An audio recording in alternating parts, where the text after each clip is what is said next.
Okay, we decided to put a sawmill together. It's what you call portable. It's a lot of work, but it's worked very well because we've created more work for the steam engines at the show. We've got enough steam engines at the show now that like to work their engines, so we put a sawmill together and we can run, I put a double drive together so we run 2 steam engines at one time.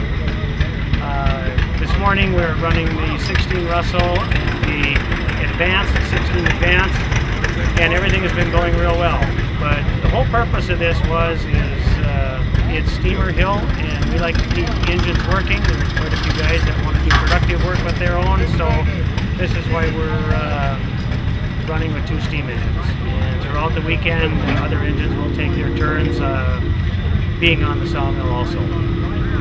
It is an EP-Alice husk with an American carriage. It's kind of piecemeal together, but so far everything's been working very well.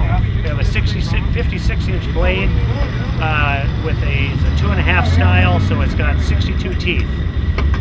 It does pull very hard, and that's the other reason we can run small engines on it when we tandem them up.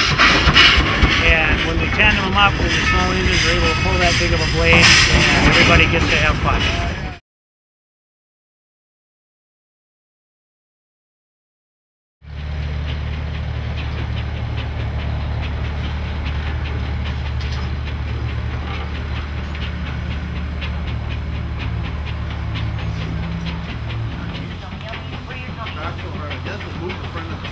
We were surprised we didn't run our cab.